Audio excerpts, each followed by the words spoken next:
Hi, it's Gayle King. We're in the green room at CBS This Morning. We are live on the air. We're trying something new, all you Google Plus watchers today. We're calling this our Hangout. Is that what we're calling it, guys? We're calling this a Google Plus Hangout. So as we figure exactly how it's going to work, I'm going to ask you to bear with me. Our first guest, and I'm really excited about this, is John Miller. Hello to you, John Miller. Hey, Gayle. I'm excited about our first Hangout. All right. Is this your excited face? This is me excited. Okay. This is the thing, John. This is the thing about these video chats.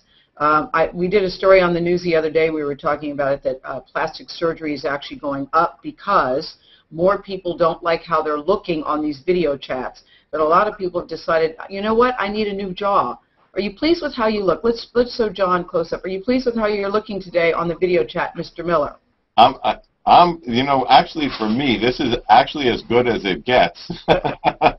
Listen, I understand. I do a lot of Skyping with my son, who is in Shanghai. And whenever I'm looking at the iPad, I go, God, this is such a horrible shot and a horrible picture. And I'm thinking, now I understand why people are saying, you know, maybe I need to have a little work done. But we're not talking about plastic surgery today.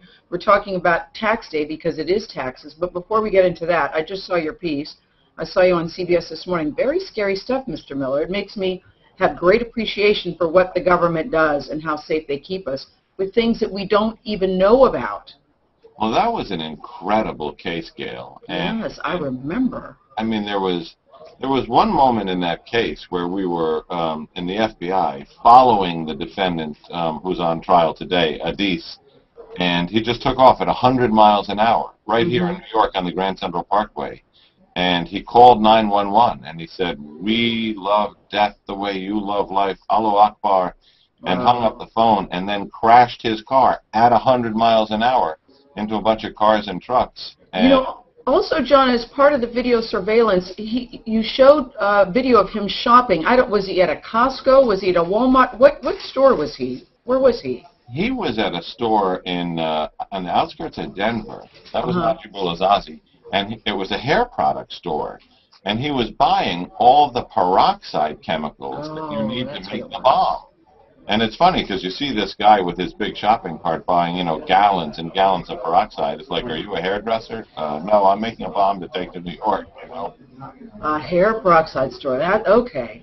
All right, well, we will continue. We'll be talking about taxes. Let's start with tax day. The big question, John, is have you filed your taxes? Hello, we're doing a live video chat. I read your book. I can't wait to discuss. We're talking about Penn State today, the authors of a very cool book, and they just entered the green room. But go ahead. Have you filed your taxes? Today's the day.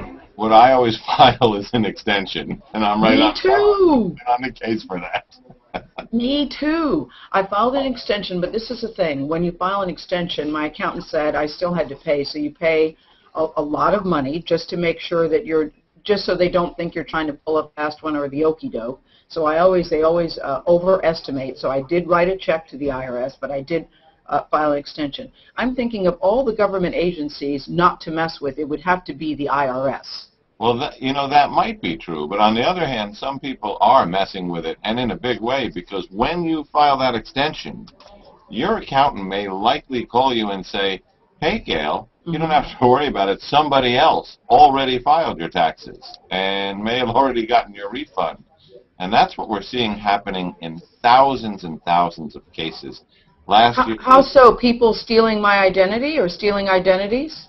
That's what happens is for the living, they'll go to a company, they'll go to a clinic, they'll go to an insider at a hospital, and they will buy bulk data that has dates of birth, social security numbers, names that go together, and they will just go on one of the online tax services like TurboTax, and they will just have a bunch of people sit there with laptops all day in one room filing other people's taxes and having those refunds come to an address where they're able to get those checks.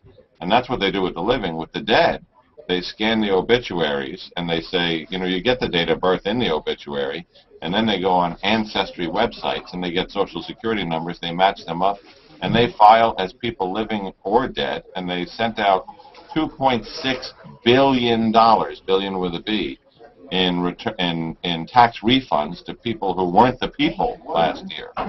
Wow. Now, see, that's what you don't think. You don't think that you have to worry about taxes after you're dead. Everybody thinks this can't happen to me, but that's foolish thinking, is it not?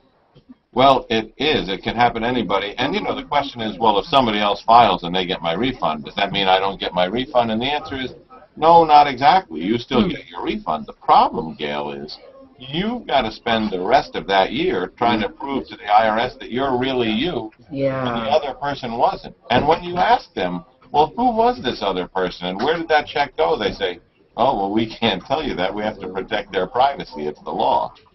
See, that's something, John Miller, that doesn't make sense. A little bit. Do you have any other examples of outrageous tax fraud that you just think is so egregious?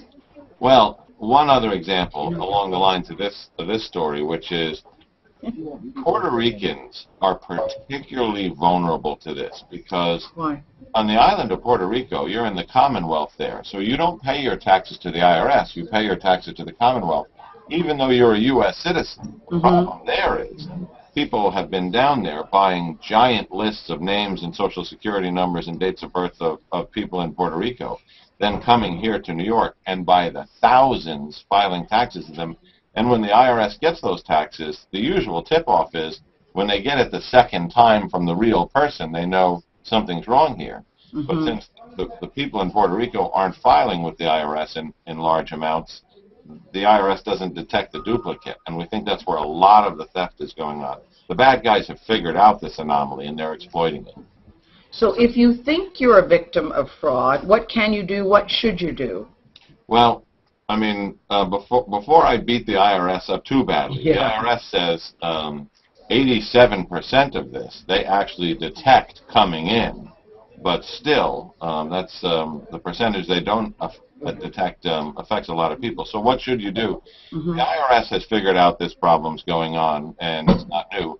They have a special office. So if this has happened to you, you can go on their website, locate the link to that place. You can call them up and say, I'm me. Somebody else filed my taxes. They may have gotten my refund, but I need to get untangled from this, and they will help you work through it. They also have a lot of advice for you, but if you boil it down to a line, it's protect your personal information, meaning your date of birth and your Social Security number.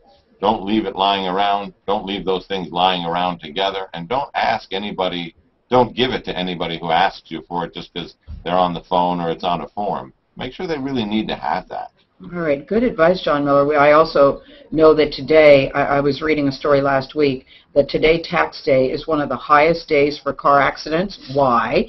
Because people are rushing to put in their returns. So as we sign off on our very first Google Plus Hangout, can we just say, drive carefully, drive within the law, the post office isn't going anywhere. John Miller? Thanks, Gayle, and that's great advice. Yeah, and I have one more thing for you. I'm looking, you're in your office. I'm looking at that very sparse bulletin board. Surely you're a father. Don't you have any children's artwork, any pictures of your wife, who I know you love very much, any pictures of your children?